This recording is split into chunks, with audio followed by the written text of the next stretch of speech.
Hey guys, welcome back to another Default Cube CG Matter tutorial, and in this one I want to show you how to make picnic cloth, which has both a shading component and a simulation component, but I guess the twist for this one is that it's procedural, meaning that we can control stuff like like the size of this checkerboard. So here it's like twice as dense, and it has subsurface. It looks really nice, and I guess let's just get into it. Should be a very nice and easy project, but goes over some nice principles that maybe you didn't know.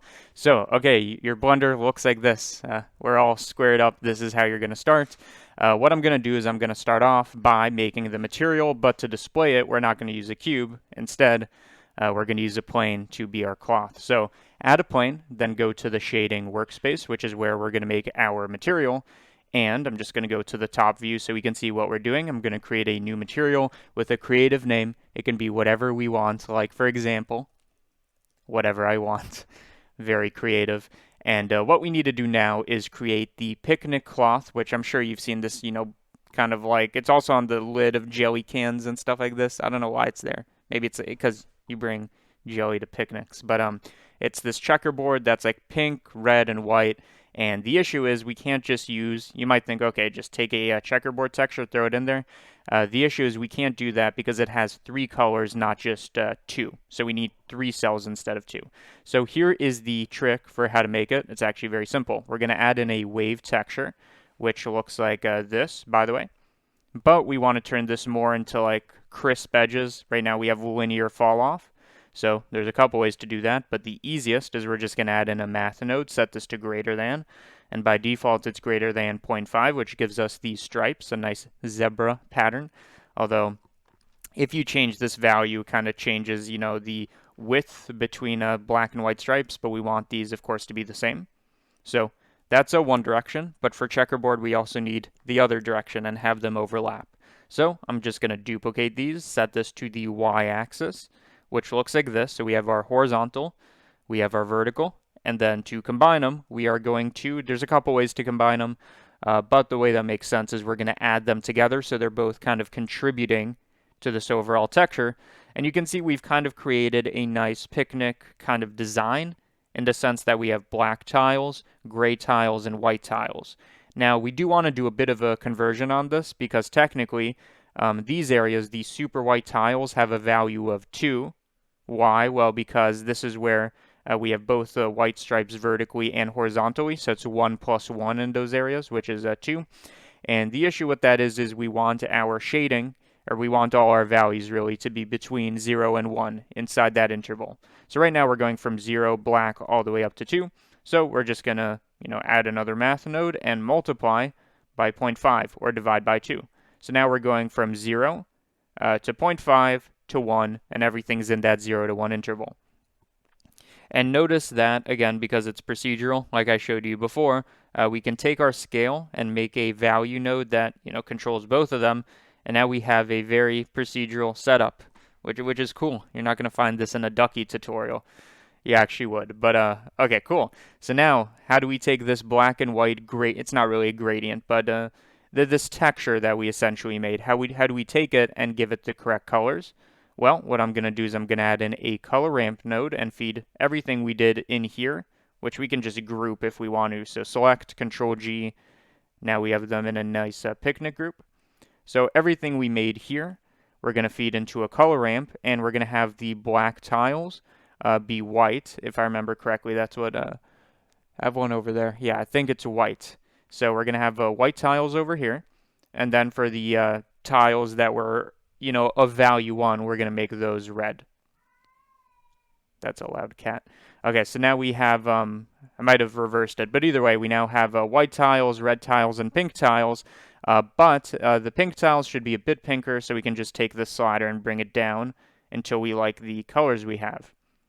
Cool, so now we have a procedural thing that is controlled by the scale, and that's essentially how you make it. But of course, just because we have this shader doesn't make it look like a picnic cloth. First of all, it needs to be in a position that looks more clothy, so we need to give it a simulation, and then we need to feed this through, this principled BSDF that we need to do a lot of things to. So let me actually save. It's a good idea. Okay, so how do we do the simulation, at least the basic one where I had it hanging off the ball? And of course, you can do the same thing with it hanging off a table or on the floor or whatever. Well, to do this, I'm just going to take the cloth, raise it up so it's above the floor, and add in we're going to add in our collision object, being this UV sphere, which we can scale down, something like this. So we want the cloth to fall on this ball and kind of like hang off of it or maybe slide off of it, whatever you want. So what we're going to do is with our picnic cloth, you want to subdivide it. And give it a bit more geometry, because the more geometry you have, the more accurate your simulation can be. So you need a lot of geometric data. So I'm going to go with 30 subdivisions. If your computer can't handle it, 20 is fine as well. And if your computer is very good, go up to 40 and 50. Okay, so we have our cloth subdivided. Go to the physics tab. We're going to make this a cloth object, which when we play this, it falls all at the same time, but it doesn't collide. So with our collision object, we want to make this a collision object. And now you can see we have physics that make a bit of sense, but it looks horrible, and it's self-intersecting, and it doesn't really work. So to fix this, we're going to select our cloth. Physics tab, again, we have our cloth.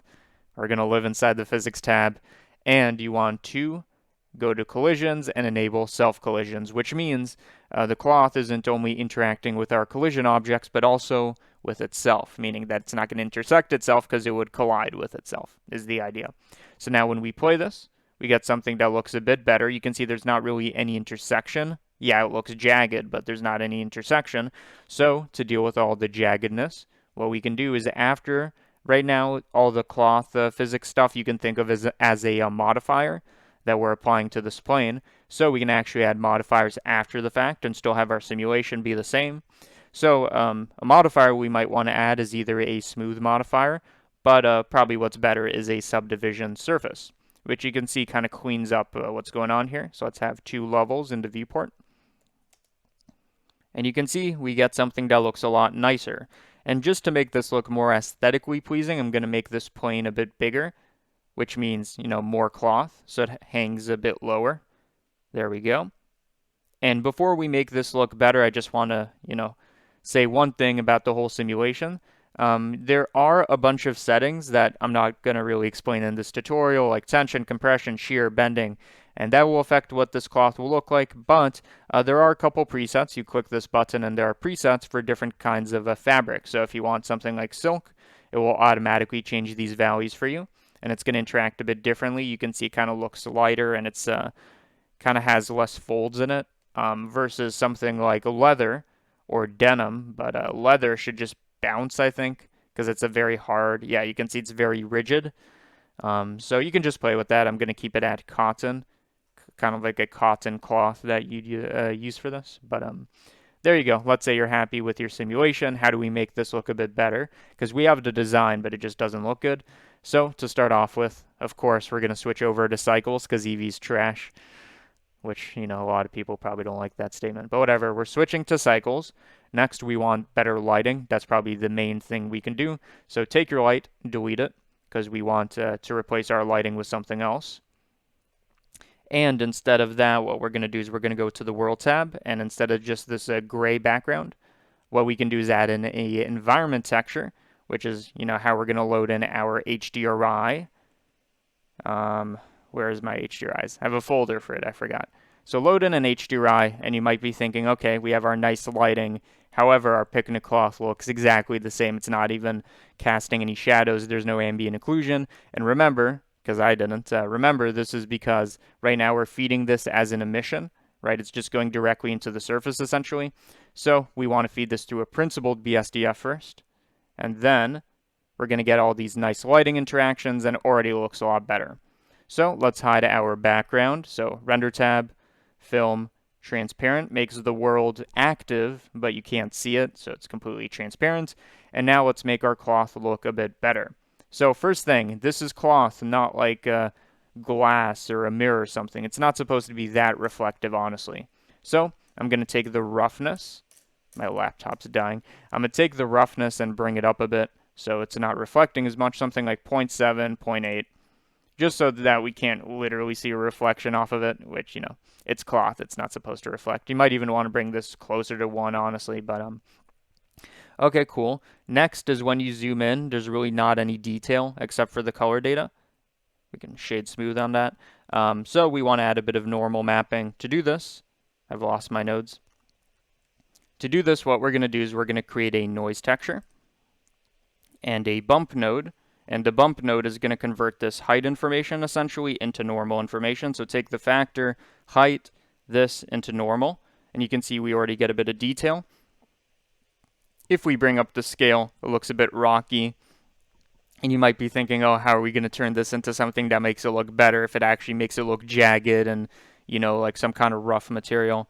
Well, if you take the scale and make it very, very big, something like 1,000 or 2,000, you can no longer see the individual ridges, but it kind of looks a bit more like cloth. If we zoom in, you can see there's a bit of detail there, and we can make that less intense, maybe 50% strength, 0.5. And just with this, it already looks a lot more like cloth. So this is it without it. Kind of looks very shiny and, yeah, a bit too reflective. Add that normal information, and it looks a bit more like cloth. Next thing we can do, and there's a bunch, but probably the next best thing we can do is, since this is a very thin material and just the nature of it, light can kind of seep through it usually, kind of like subsurface scattering with your fingers. You can see the red if you have a flashlight up against your hand. Kind of like that. We want to add that to our cloth just to give it a touch of realism. So I'm going to choose a subsurface color, something like red or orange, some kind of warm tone. And when you increase the subsurface, you can see the light is leaking through. You don't want it to be this much, so something close to 0, maybe like 0.1.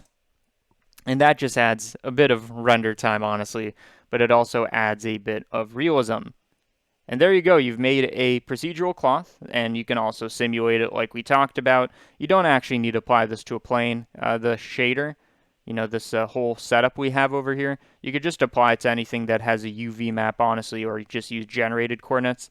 But remember, the nice thing about this is we can, after the fact, control how many tiles we have, which is better than a texture because it doesn't take any space, and it's cooler, and you use nodes to make it. So anyways, I hope you guys enjoyed this tutorial. That's pretty much the show. Hopefully you learned something about shaders, about simulation, etc.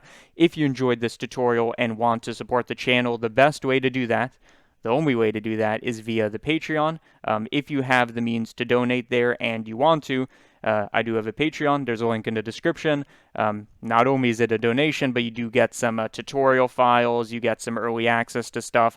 I have made a couple private videos and private tutorials that you can also watch if you want to. But yeah, if you have the means to do so and you want to, think of it as a donation. Up to you.